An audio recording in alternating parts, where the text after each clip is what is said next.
Dynamic Manipur Today conducted 16 inspiration episode on shaping future Manipur at the Rope Mahal Theatre, Imphal. In this regard, General Secretary of Dynamic Manipur, Roshan Thokchom, stressed on the objective of the occasion as letting the masses aware of the roles of youngsters in heading the state to progress.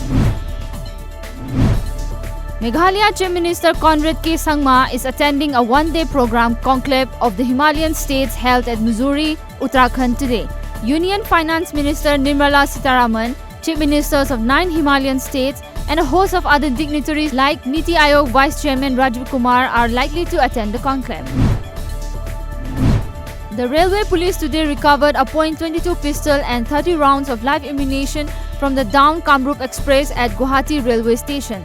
The Railway Police are yet to confirm who had kept the pistol and ammunition at the train's toilet, according to sources.